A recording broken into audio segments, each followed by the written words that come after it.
ಎಲ್ಲರಿಗೂ ನಮಸ್ಕಾರ. ಶ್ರೀ ಮಹಾಮುನಿ ಚೌಡೇಶ್ವರಿ ಶಕ್ತಿಪೀಠದ ಯೂಟ್ಯೂಬ್ ಚಾನಲ್ಗೆ ತಮ್ಮೆಲ್ಲರಿಗೂ ಸ್ವಾಗತ. ಇವತ್ತಿನ ವಿಚಾರ ಬಂದು ದೈವದ ಕಟ್ಟು. ಎಷ್ಟೋ ಜನ ಕಾಲ್ ಮಾಡಿ ಕೇಳ್ತಾ ಇದ್ರಿ. ಅದಲ್ಲದೆ ಕಳೆದ ಬಾರಿ ನಾವು ಒಂದು ದೇವತಾ ಚಕ್ರ ಸ್ಥಾಪನೆ ಬಗ್ಗೆ ಒಂದು ವಿಡಿಯೋ ಮಾಡಿ ಪೋಸ್ಟ್ ಮಾಡಿದ್ದೀವಿ. ವಿಡಿಯೋ ಬಂದ ಮೇಲಂತೂ ತುಂಬ ಸಾಕಷ್ಟು ಜನ ನಮಗೆ ಪ್ರೋತ್ಸಾಹ ಕೊಟ್ಟಿದ್ದೀರಾ, ಕೊಡ್ತಾನೂ ಇದ್ದೀರಾ. ಅದ್ರ ಎಷ್ಟೋ ಜನ ಕಳಕಳಿಯಿಂದ ಕೇಳಿದ್ರಿ, ಗುರುಗಳೇ ದೈವದ ಕಟ್ಟು ಬಗ್ಗೆ ಅಕಸ್ಮಾತ್ ದೇವತಾ ಆವೇಶ ಆಗ್ತಾಯಿದ್ದು ನಿಂತು ಹೋಗಿದ್ರೆ ಏನಾದ್ರು ಪರಿಹಾರ ಕೊಡಿ, ನಾವೇ ಮಾಡ್ಕೊಳೋ ಅಂತ ಪರಿಹಾರ ಕೊಡಿ ಅಂತಲೂ ಕೇಳಿದ್ರಿ. ಅವ್ರಿಗೋಸ್ಕರ ಇವತ್ತಿನ ಈ ವಿಚಾರ ಮಾಡ್ತಾಯಿದ್ದೀವಿ. ವಿಚಾರ ಮೊದಲೇ ಹೇಳ್ದಂಗೆ ದೈವದ ಕಟ್ಟು. ಈ ದೈವದ ಕಟ್ಟು ಯಾವ ರೀತಿ ಅಂದರೆ, ಮುಂಚೆ ಪುರಾತನ ದೇವಸ್ಥಾನಗಳಲ್ಲಿ ಅಥವಾ ಹಳ್ಳಿ ಭಾಗದಲ್ಲಿ ಈಗಲೂ ಸಮೇತ ದೇವತಾ ಆವೇಶ ಆಗಿ ಬಂದಂಥ ಭಕ್ತಾದಿಗಳ ಕಷ್ಟ ನಷ್ಟಗಳನ್ನ ನಿವಾರಣೆ ಮಾಡ್ತಾ ಇರ್ತದೆ. ಅಂದರೆ ದೇಹದ ಮೇಲೆ ಬಂದು ಅಲ್ಲಿ ಬರುವ ಭಕ್ತರ ಮತ್ತು ನೊಂದು ಬಂದಂಥ ಜನಗಳ ಕಷ್ಟಗಳನ್ನು ತಾವೇ ಹೇಳಿ ಅದಕ್ಕೆ ಒಂದು ಸೂಕ್ತವಾದ ಪರಿಹಾರ ಕೊಟ್ಟು ಅವರ ಕಷ್ಟ ನಷ್ಟಗಳನ್ನು ದೂರ ಮಾಡ್ತಾ ಹೆಸರು ಮಾಡ್ತಾ ಬಂದಿರ್ತವೆ. ಆ ಥರ ಕ್ಷೇತ್ರಗಳು ಬೆಳೀತಾ ಹೋದಂಗೆ ಶತ್ರುಗಳ ಸಂಖ್ಯೆನೂ ತಾನಾಗಿ ಬೆಳೀತಾ ಹೋಗುತ್ತೆ. ಅದು ಯಾರಿಗೂ ಅರಿವಿರಲ್ಲ. ಆದ್ದರಿಂದನೇ ಇವತ್ತು ನಾವು ವಿಡಿಯೋ ಮಾಡ್ತಾಯಿದ್ದೀವಿ. ಆ ಥರ ಸಮಸ್ಯೆ ಆದರೆ ಏನು ಮಾಡಬೇಕು? ಯಾಕಂದರೆ ಹಳ್ಳಿ ಭಾಗದಲ್ಲಿ ಎಷ್ಟೋ ಕಡೆ ಈಗಲೂ ಸಮೇತ ಶನಿದೇವರ ಆಗ್ಬೋದು, ಚಾಮುಂಡೇಶ್ವರಿ ಆಗ್ಬೋದು, ಅಥವಾ ಚೌಡೇಶ್ವರಿ ಆಗ್ಬೋದು, ಅಥವಾ ಭೂತ ಅಪ್ಪ ಆಗ್ಬೋದು, ದೇಹದ ಮೇಲೆ ಬರ್ತದೆ. ಈ ದೇಹದ ಮೇಲೆ ಬರುವಂಥದ್ದು ದೈವ ಎಷ್ಟು ಸರಿ ಅಂತ ನೀವೇ ತಿಳ್ಕೊಡಿ. ನಮಗೆ ತಿಳಿದ ಮಟ್ಟಿಗೆ ಇದು ದೈವ ಅಲ್ಲ, ದೈವದ ರಕ್ಷೆ ಆಗಿರುವಂತಹ ಗಣ ಆವೇಶ ಆಗಿ ಹೆಸರು ಒಂದೇ. ನಿಮ್ಮ ಪದ್ಧತಿಗೂ ನಾವು ಪದ್ಧತಿಲಿ ಹೇಳೋದಾದರೆ ವಿಚಾರ ಒಂದೇ, ಆವೇಶ ಆಗ್ತಾಯಿದೆ, ಇಲ್ಲ ಅಂತ ಹೇಳ್ತಾ ಇಲ್ಲ. ಆವೇಶ ಆಗ್ತಾ ಇರುವಂಥ ದೈವನೋ ಅಥವಾ ದೈವದ ರಕ್ಷಕನೋ ಅದನ್ನು ನೀವು ಚೆಕ್ ಮಾಡ್ಕೋಬೇಕಾಗುತ್ತೆ. ಆ ಥರ ಆವೇಶ ಆಗಿ ನಿಂತೋಗಿರ್ತವೆ. ಕಾರಣ ಈಗಿನ ಇದರಲ್ಲಿ ಪ್ರಪಂಚದಲ್ಲಿ ಜಾಸ್ತಿ ಹೇಳೋಂಗಿಲ್ಲ. ಕುಟುಂಬದಲ್ಲಿ ಕಲಹ ಆಗಿದ್ರೂ ಆ ಥರ ಮಾಡ್ತಾರೆ. ಯಾಕಂದರೆ ತಾಂತ್ರಿಕ ಪ್ರಯೋಗಗಳನ್ನ ನಾನಾ ರೀತಿ ಮಾಡ್ಬೋದು. ಯಾಕಂದರೆ ಇವತ್ತಿನ ವಿಚಾರದಲ್ಲಿ ನಾವು ಮಾಡೋ ಅಂಥದ್ದು ಒಂದು ದೇವಸ್ಥಾನನ ಹಾಳು ಮಾಡುವಂಥದ್ದು ಹೇಳ್ತಾ ಇಲ್ಲ. ಅದು ನಿಜವಾಗೂ ಸಮಸ್ಯೆ ಆಗಿತ್ತು ಅಂದರೆ ನಿಮ್ಮ ದೇವಸ್ಥಾನ ನೀವು ಯಾವ ರೀತಿ ರಕ್ಷಣೆ ಮಾಡ್ಕೋಬೇಕು, ಅಥವಾ ನಿಜವಾಗೂ ಕಟ್ಟಾಗಿದ್ದರೆ ಅಥವಾ ತಾಂತ್ರಿಕ ಪ್ರಯೋಗದಿಂದ ಯಾರನ್ನ ಏನಾದರೂ ಮಾಡಿದರೆ ಅದನ್ನು ಯಾವ ರೀತಿ ಬಿಡುಗಡೆ ಮಾಡ್ಕೊಳ್ಬೇಕು ಅನ್ನೋದ್ರ ಬಗ್ಗೆ ಇವತ್ತಿನ ವಿಚಾರ ತಿಳಿಸ್ತಾ ಇದ್ದೀವಿ. ಆಗಲೇ ಹೇಳ್ದಂಗೆ ಇದು ಏನಕ್ಕೋಸ್ಕರ ಕಟ್ಟಾಗ್ತದೆ ಅಂತಲೂ ನಾನು ಹೇಳಿದ್ದೆ. ಕುಟುಂಬದಲ್ಲಿ ವೈಮನಸ್ಸೆ ಆಗಿರ್ಬೋದು, ಅಥವಾ ಒಳ ಜಗಳ ಆಗಿರ್ಬೋದು. ಒಂದು ಕ್ಷೇತ್ರ ಅಭಿವೃದ್ಧಿ ಆಗ್ತಾ ಇದೆ ಅಂದಾಗ 108 ಜನ ಶತ್ರುಗಳು ಉಟ್ಕೊತಾರೆ.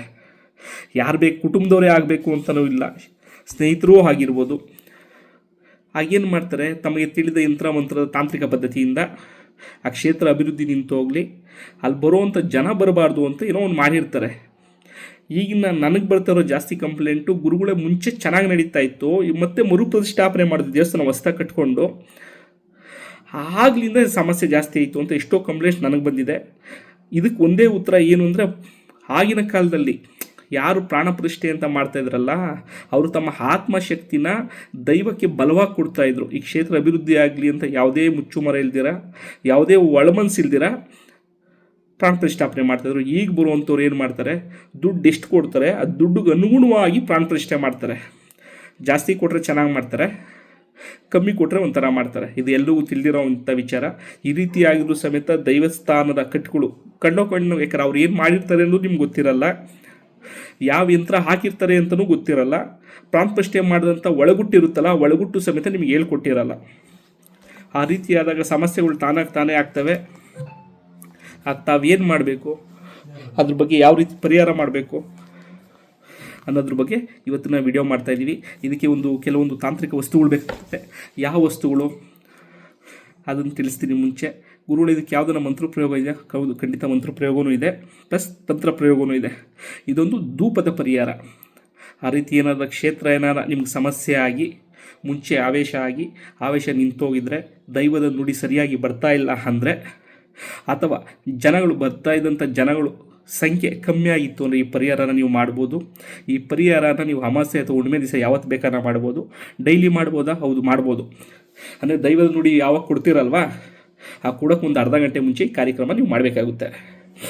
ಯಾವ ರೀತಿ ಕಾರ್ಯಕ್ರಮ, ಏನು ಮಾಡ್ಕೊಬೇಕು ಗುರುಗಳೇ? ಮೊದಲಿಗೆ ಕೆಲವೊಂದು ತಾಂತ್ರಿಕ ವಸ್ತುಗಳನ್ನ ನೀವು ರೆಡಿ ಮಾಡ್ಕೊಬೇಕಾಗ್ತದೆ. ಏನೇನು ವಸ್ತು ಅಂತ ನಾನು ಹೇಳುತ್ತದೆ. ಮೊದಲಿಗೆ ಒಂದು ನಾಟಿ ಕರುವಿನ ಸಗಣಿ, ಹಸು ಅಲ್ಲ, ಅರ್ಥ ಮಾಡ್ಕೊಳ್ರಿ, ಕರು ಅಂದರೆ ಪಟ್ಟೆ ಹೊಡೆದಿರ್ಬೋದು ಕರು. ನಾಟಿ ಕರುವಿನ ಸಗಣಿ, ಅದರ ಜೊತೆಯಲ್ಲಿ ಬಿಳಿ ಗುಗ್ಗುಳ, ಕರಿ ಗುಗ್ಗುಳ, ಕವಡೆ ಸಾಂಬ್ರಾಣಿ, ಇಷ್ಟು ವಸ್ತುಗಳನ್ನ ನೀವು ಸಂಗ್ರಹಣೆ ಮಾಡಬೇಕಾಗ್ತದೆ. ನಾಟಿ ಕರುವಿನ ಸಗಣಿ ಅಂತ ಹೇಳಿದ್ನಲ್ಲ, ಅದು ಚೆನ್ನಾಗಿ ಒಣಗಿಸಿ ಅದನ್ನು ಪೌಡ್ರ್ ಮಾಡ್ಕೊಬೇಕು. ತದನಂತರ ನಾವು ತಿಳಿಸಿದಂಥ ಈ 3 ವಸ್ತುಗಳನ್ನ, ಬಿಳಿ ಗುಗ್ಗುಳ, ಕರಿ ಗುಗ್ಗುಳ ಮತ್ತು ಕವಡೆ ಸಾಂಬ್ರಾಣಿ, ಜೊತೆಯಲ್ಲಿ ಮೋಹಿನಿ ಕರ್ಪೂರ, ಇಷ್ಟು ವಸ್ತುಗಳನ್ನ ಚೆನ್ನಾಗಿ ಕುಟ್ಟಿ ಪುಡಿ ಮಾಡಿಕೊಂಡು ನೀವು ಭರಣಿ ಏನಾಗಿರುತ್ತಲ್ಲ, ನಾಟಿ ಹಸುವಿನ ಭರಣಿ, ಕುರುವಿನ ಭರಣಿ, ಅದಕ್ಕೆ ಮಿಶ್ರಣ ಮಾಡ್ಕೊಬೇಕು. ಚೆನ್ನಾಗಿ ಈ 5 ವಸ್ತುಗಳನ್ನ ಚೆನ್ನಾಗಿ ಮಿಶ್ರಣ ಮಾಡ್ಕೊಬೇಕು. ಗುರುಳೆ ಮಿಶ್ರಣ ಮಾಡ್ಕೊಂಡಿದ್ದಾಯಿತು, ಮುಂದೆ ಏನು ಮಾಡಬೇಕು ಅಂತ ಕೇಳ್ಬೋದು. ನೆಕ್ಸ್ಟ್ಗೆ ನೀವು ಇನ್ನೂ ಒಂದು 3 ತಾಂತ್ರಿಕ ವಸ್ತುಗಳು ರೆಡಿ ಮಾಡ್ಕೊಬೇಕು. ಏನು ವಸ್ತುಗಳು? ಸರಳವಾಗಿದೆ, ಎಷ್ಟೋ ಜನಕ್ಕೆ ಗೊತ್ತಿರುವಂಥದ್ದು. ಅರಳಿ ಮರ, ಆಲದ ಮರ ಮತ್ತು ಅಂಕೋಲೆ ಮರ, ಈ 3 ಮರದ ಒಣಗಿದ ಬೇರನ್ನು ಸಂಗ್ರಹಣ ಮಾಡಿ ಅದರಲ್ಲಿ ಕೆಂಡ ಮಾಡ್ಕೊಬೇಕು. ಕೆಂಡ ಅಂದರೆ ಇದ್ದುಗಳನ್ನ ಅಂದರೆ ಚೆನ್ನಾಗಿ ಅದನ್ನು ಸುಟ್ಟಾಗ ಇದ್ದುಗಳಾಗುತ್ತಲ್ಲ, ಇದ್ದುಗಳನ್ನ ಶೇಖರಣೆ ಮಾಡ್ಕೊಬೇಕು. ನೀವು ಇದನ್ನು ಯಾವಾಗ ಮಾಡಬೇಕು? ಯಾವುದನ್ನ ಅಮಾವಾಸ್ಯೆ ಟೈಮಲ್ಲೇ ಅಥವಾ ಗ್ರಹಣ ಟೈಮಲ್ಲಿ ಅಥವಾ ಹುಣ್ಣಿಮೆ ಟೈಮಲ್ಲಿ ಸಂಗ್ರಹಣೆ ಮಾಡಿ ಇಟ್ಕೊಂಬಿಡ್ರಿ. ಜೊತೆಲಿ ಈ ಪೌಡ್ರು ಸಮೇತ ಆ ದಿನವೇ ರೆಡಿ ಮಾಡಿ ಇಟ್ಕೊಡ್ರಿ. ಒಂದು ಸರಿ ಪೌಡ್ರು ಒಂದು ಅರ್ಧ kg 1 kg ಅಷ್ಟು ಮಾಡಿಸ್ಕೊಂಬಿಟ್ರೆ ಕಮ್ಮಿ ನಿಮ್ಗೆ ಒಂದು 6 ತಿಂಗಳು ಬರ್ತದೆ. ಇದಾಯ್ತಲ್ಲ, ಇದನ್ನೇನು ಮಾಡ್ತೀರಾ? ನಿಮಗೆ ಆವೇಶ ಯಾವತ್ತು ಬರುತ್ತಲ್ವ, ಅವತ್ತು ಒಂದು ಅರ್ಧ ಗಂಟೆ ಮುಂಚೆ ದೇವಸ್ಥಾನವನ್ನು ಶುಭ್ರವಾಗಿ ಶುಚಿ ಮಾಡಿದ ನಂತರ ಏನು ಇಡ್ಲಿರುತ್ತಲ್ಲ, ಇಡ್ಲಿಗೆ ಒಂದು ಸ್ವಲ್ಪ ಬೆಂಕಿ ಹಾಕಿ ಕೆಂಡ ರೀತಿ ಮಾಡ್ಕೊಳ್ಳಿ. ಕೆಂಡ ಮಾಡಿಕೊಂಡು ಈಗ ನೀವು ಪೌಡ್ರ್ ರೆಡಿ ಮಾಡ್ಕೊಂಡಿರ್ತೀರಲ್ವ, ಯಾವುದು ನಾಟಿ ಕರುವಿನ ಭರಣಿಯಿಂದ ಮಾಡಿದಂಥ ಪೌಡ್ರು, ಕರಿ ಗುಗ್ಗುಳ, ಬಿಳಿ ಗುಗ್ಗುಳ ಮತ್ತು ಮೋಹಿನಿ ಕರ್ಪೂರ, ಇಷ್ಟು ವಸ್ತುಗಳನ್ನ ನೀವು ಹಾಕಿ ಇದು ಮಾಡಿರ್ತಾರಲ್ಲ ಪೌಡ್ರು, ಆ ಪೌಡ್ರನ್ನ ಕೆಂಡದಲ್ಲಿ ಬೆಂಕಿಯಲ್ಲಿ ಹಾಕಿ ಅದರಿಂದ ಬರುವಂಥ ಧೂಪವನ್ನು ದೇವಸ್ಥಾನದ ಗರ್ಭಗುಡಿಯಿಂದ ಹಿಡಿದು ಸುತ್ತು ಮೂಲೆಗೂ ನೀವು ಅದನ್ನು ಮಾಡಬೇಕಾಗುತ್ತೆ. ಅದು ಮೂಲೆಗೂ ಅದು ಹೊಗೆಯನ್ನು ಬಿಡಬೇಕು. ಇದು ಫಸ್ಟ್ ಪ್ರೊಸೆಸ್ಸು.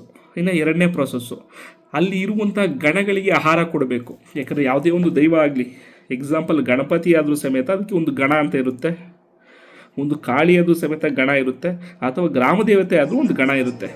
ಆ ಗಣಗಳಿಗೆ ನೀವು ಆಹಾರ ಕೊಡಬೇಕಾಗುತ್ತೆ. ಯಾವ ರೀತಿ ಆಹಾರ ಗುರುಗಳೇ? ನಾನ್ ವೆಜ್ ಮಾಡಿಲ್ಲ, ಯಾವುದೂ ಇಲ್ಲ. ನೀವು ಆವೇಶ ಕುತ್ಕೊಳ್ಳೋಕೆ ಮುಂಚೆನೇ ಒಂದು ಸ್ವಲ್ಪ ಅನ್ನ ಮಾಡ್ಕೊಳ್ಳಿ, ಒಂದು ಸೇರು ಅನ್ನ ಮಾಡ್ಕೊಳ್ಳಿ.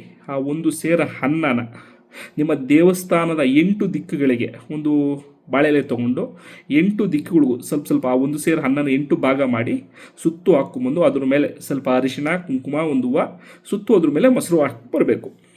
ಈ ರೀತಿ ಮಾಡಿ ತದನಂತರ ಪೂಜೆ ಪುನಸ್ಕಾರಾದಿಗಳು ಮಾಡಿ ನಿಮ್ಮ ಆವೇಶದ ಪದ್ಧತಿ ಏನಿದೆಯಲ್ಲ ಆ ಪದ್ಧತಿಗಳಿಗೆ ಸ್ವಾಮಿ ಆಕರ್ಷಣೆ ಕರೀತು ಅಂದರೆ 100% ಆವೇಶ ಆಗಿ ಹಿಂದೆ ಯಾವ ರೀತಿಯಾಗಿ ನಿಮಗೆ ಬಂದಂಥ ಭಕ್ತರಿಗೆ ಪರಿಹಾರ ಕೊಡ್ತಾ ಇದ್ರಲ್ಲ, ಆ ಪರಿಹಾರನೂ ಆಗುತ್ತೆ, ಜನಸಂಖ್ಯೆನೂ ಜಾಸ್ತಿ ಆಗುತ್ತೆ, ಆ ನುಡಿನೂ ಸತ್ಯ ಆಗುತ್ತೆ. ಈ ತಂತ್ರ ಪ್ರಯೋಗನ ನಾನು ಹೇಳಿದ್ನಲ್ಲ, ಅಮಾವಾಸ್ಯೆ ಪೂರ್ಣಿಮೆಯಲ್ಲಿ ಮಾಡ್ಬೋದು. ನೀವು ಆವೇಶ ಯಾವಾಗ ತೊಗೊಂಡು ಮಂಗಳವಾರ ಒಂದೊಂದು ಜಾಗದಲ್ಲಿ ಮಂಗಳವಾರ ಶುಕ್ರವಾರ ಇರುತ್ತೆ, ಕೆಲವೊಂದು ಸ್ಥಳದಲ್ಲಿ ಭಾನುವಾರ ಪೂಜಾ ಪದ್ಧತಿ ಇರುತ್ತೆ, ಕೆಲವೊಂದು ಸ್ಥಳದಲ್ಲಿ ಸೋಮವಾರ ಪದ್ಧತಿ ಇರುತ್ತೆ. ನಿಮ್ಮ ಪೂಜಾ ಪದ್ಧತಿಗನುಗುಣವಾಗಿ ನೀವು ಪೂಜೆ ಮಾಡೋಕ್ಕೂ ಒಂದು ಅರ್ಧ ಗಂಟೆ 1 ಅವರ್ ಮುಂಚೆ ಈ ತಂತ್ರ ಪರಿಹಾರನ ಮಾಡಿ ತದನಂತರ ನೀವು ಹೇಳಕ್ಕೆ ಸ್ಟಾರ್ಟ್ ಮಾಡಿದ್ದಾಯಿತು ಅಂದರೆ ಕ್ಷೇತ್ರನೂ ಅಭಿವೃದ್ಧಿ ಆಗುತ್ತೆ. ದೇವತಾ ಆವೇಶ ಅಕಸ್ಮಾತ್ ಯಾವುದೇ ರೀತಿ ಕಟ್ಟಾಗಿರಲಿ, ಕಟ್ ಮಾಡಿರಲಿ, ಇಲ್ಲ ತಾಂತ್ರಿಕ ಪ್ರಯೋಗ ಮಾಡಿರಲಿ, ಆ ಕಟ್ಟೆಲ್ಲ ನಿವಾರಣೆ ಆಗಿ ಸ್ವಾಮಿ ಆವೇಶಕ್ಕೆ ಆ ಗಣ ಒಳಗಡೆ ಬರೋಕ್ಕೆ ದಾರಿ ಆಗುತ್ತೆ ಅಂತ ಹೇಳ್ತಾ ನಾನು ಈ 2 ಮಾತನ್ನ ಮುಗಿಸ್ತೀನಿ.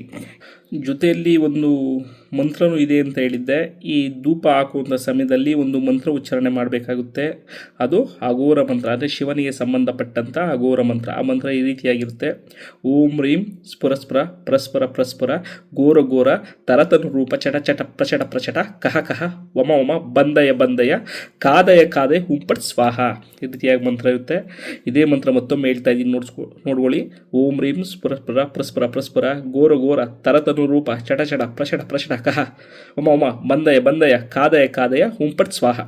ಈ ಮಂತ್ರನ ಉಚ್ಚಾರಣೆ ಮಾಡ್ತಾನೆ ದೇವಸ್ಥಾನದ ಮೂಲೆಗೂ ಧೂಪ ಕೊಡಿ ಅಂತ ಹೇಳ್ತಾ, ಇದೇ ಮಂತ್ರ ಡಿಸ್ಕ್ರಿಪ್ಷನಲ್ಲೂ ಕೊಟ್ಟಿರ್ತೀನಿ, ಒಮ್ಮೆ ನೋಡ್ಕೊಳ್ಳಿ ಅಂತ ಹೇಳ್ತಾ ನಾನು ಈ 2 ಮಾತನ್ನ ಮುಗಿಸ್ತೀನಿ. ಯಾರು ಇದುವರೆಗೂ ನಮ್ಮ ಯೂಟ್ಯೂಬ್ ಚಾನಲ್ಗೆ ಸಬ್ಸ್ಕ್ರೈಬ್ ಮಾಡ್ಕೊಳ್ಳಿ ಅಂತ ಹೇಳ್ತಾ ಎಲ್ರಿಗೂ ಒಳ್ಳೆಯದಾಗಲಿ ಅಂತ ಕೇಳ್ಕೊತೀವಿ.